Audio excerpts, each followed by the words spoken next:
प्रभु का नाम का अर्थ होता स्वामी। उसको ब्रह्म कहो, प्रभु कहो, साहिब कहो, और राम गॉड खुदा अल्लाह कहो। अल्लाह भी स्वामी। और जैसे परमात्मा किसे कहते हैं? परमात्मा उसे कहते हैं जो कभी दुख नहीं देता, सबको सुख सुख देता है। उत्तम पुरुष तो अन्य परमात्मा इति उदाहरत है। ये लोक तरम अविश्य विवर्ती अव्यय ईश्वर है। अब परमेश्वर ने आके बताया अपनी प्यारी आत्मा धर्मदास जी को कि धर्मदास, आप इस काल के लोक में रह रहे हो। अब धर्मदास जी ने कहा कि प्रभु, आप जो कहते हैं सिरोधार्य है, लेकिन मेरे गले उतर नहीं रही ये बात कि हम गंदे लोक में रह रहे हैं, ये कसाई का लोक है। हे परमात्मा, देखो कैसी यहाँ पर फल फ्रूट हैं, कैसे बाग बगीचे बने हैं, झरने बह रहे हैं, गंगा जैसी दरिया बह रही है, और कितना दयालु है ये परमात्मा। कैसी ऋतु बनाई है, हवा चल रही है, और कितना अच्छा शुद्ध हवा दे रखी है। कितनी लंबी चौड़ी पृथ्वी है, कोई कहीं बैठो उठो लेटो किसी प्रकार, और कितनी सुविधा देता है ये।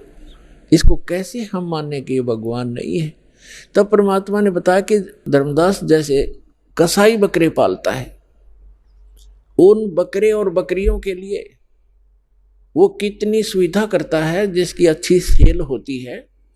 एक बहुत बड़ा चरागाह बनाता है, उसको हायर करता है या मोल लेता है, और उसके अंदर शेड डालता है, झोंपड़ी डालता है बकरों को गर्मी और सर्दी से बचाने के लिए।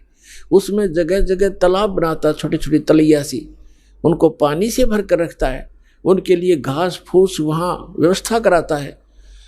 उस सारी व्यवस्था को देखकर वो भोले प्राणी ये समझ बैठते हैं कि हमारा मालिक, हमारा स्वामी कितना दयालु है, हमारी कितनी केयर टेक रखता है, सारी सुविधाएं प्रदान करता है, हिंसक पशुओं से बचाता है, चारों तरफ से बाड़ लगा देता है, और अंदर वृक्ष हैं, झाड़ बोझड़े हैं, घास फूस है, गर्मी से बचने के लिए शेड है, सर्दी से बचने के लिए व्यवस्था शेड है। तो वो इस सारी व्यवस्था को देखकर वो मान बैठते हैं कि जो हमारा ये स्वामी है बड़ा दयालु है, ये परमात्मा है। और जब वो कभी उनके बीच में आता है तो वो सारे उसको प्यार देने के लिए उसके चारों तरफ कोई ऊपर को पैर फैलाता है अपने सीने से लगाने के लिए, और वो उसको चाटते हैं प्यार से, जीभ से चाटना चाहते हैं उनको एक विशेष रिगार्ड देने के लिए। वो तो चाट रहे हैं जीभ से, और वो कसाई देख रहा है से हाथ लगा के, और वो खुश होते हैं कि हमारा मालिक हमसे प्यार कर रहा है। वो देख रहा है कि ये कितना मांस हो गया, कितने का बिकेगा, और वो सोच रहे हैं मुझे हमें प्यार कर रहा है। तो पुण्यात्मा परमात्मा कहते हैं कि जिस समय उस कसाई को 10 और 5 10 बकरों की आवश्यकता पड़ती है, बकरियों की, तो उस समय वो ये नहीं देखता ये किसकी माँ है किसका बेटा है। एक परिवार के 3 इकट्ठे भी आ सकते हैं, उन्हें तो मोटे मोटे छांट के और वो निकाल लेने जो अच्छे मांस युक्त हो गए, घनी बिक्री होगी। तो उस समय उन बकरों को भी पता होता है, उनके अंदर करड़ा ऐसे भागते ही इधर उधर दौड़ जाते, उनको मालूम है कि कहीं इनको खतरे के स्थान पर ले जा रहा है। इतना उनकी आत्मा में आभास होता है।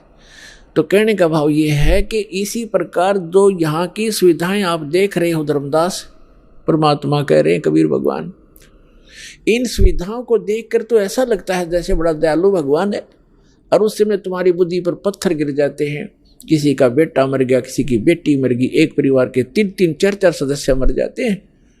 यहाँ एक बता रहे थे, कोई सरसा से सत्संग सुनकर जा था, जिसके उस गाड़ी के अंदर 16 सदस्य थे एक परिवार के, बूढ़ा घर रह गया था, 16 के 16 एक्सीडेंट में मर गए।